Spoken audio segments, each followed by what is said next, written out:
Buenos días, amados que me escuchan. Continúa el diálogo del Señor con los discípulos y con los que escuchaban, seguidores que no fueron discípulos, que no llegaron a ser, que no quisieron creer. Entonces en Juan capítulo 6 y versículos 43 y 44, Jesús respondiendo les dijo: no murmuréis entre vosotros. Ninguno puede venir a mí si el Padre que me envió no le trajere, y yo les resucitaré en el día postrero. Amén. Los seguidores siguieron murmurando porque ellos no podían percibir esto. Como hoy día tanta gente no puede percibir que usted que me escucha tenga que hacer las cosas que dice la Biblia que nosotros predicamos que usted debe hacer para recibir salvación. Es decir, nosotros seguimos lo que dice la Biblia, y la Biblia dice que usted debe creer, escuchar el Evangelio. Entonces, si usted debe escuchar el Evangelio, deben haber personas que prediquen el Evangelio, y aquí estamos nosotros, predicando el Evangelio. Predicamos el Evangelio para que usted lo escuche. Esta es la primera oportunidad.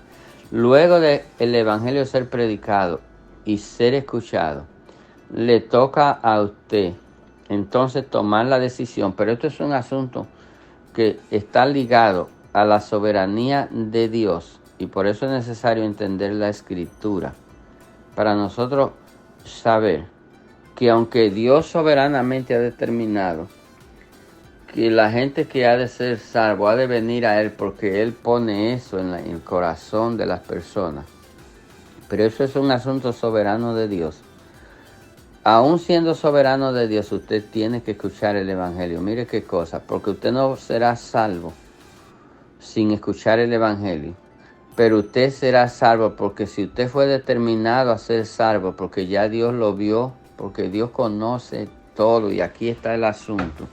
Las cosas que son muchas y grandes e incomprensibles para nosotros, no es nada para Dios. Entonces Dios en su eterno saber, Él mira hacia adelante, ya miró, y Él ve el grupo de las personas que hemos sido salvas y los que restan todavía. Entonces puede hablar el Señor siendo Dios, ¿verdad? Por eso es que dice, Jesús respondió y le dijo: no murmuréis entre vosotros. Es decir, déjense de estar whispering, dicen los americanos. Déjense de estarse secreteando y preguntando y dudando. Porque, dice el Señor, ninguno puede venir a mí si el Padre que me envió no lo trajere. Es decir, aún nosotros hemos de ser salvos y tendremos que poner nuestra voluntad. Pero ya la voluntad de Dios fue puesta de antemano para que el que ha de ser salvo se salve. Por eso nosotros no insistimos en salvar, sino en predicar. Porque la predicación es nuestra y la salvación es de Dios a través del Señor. ¿Qué quiero decir con esto? Que soberanamente estas dos cosas se complementan y se ajustan y entran al engranaje de la voluntad de Dios soberanamente. Es decir, predicamos y la gente escucha y Dios los salva, porque Dios es que salva, pero usted es que hace esa parte responsable de escuchar. Usted debe escuchar el Evangelio y entonces usted lo debe creer y Dios le trae.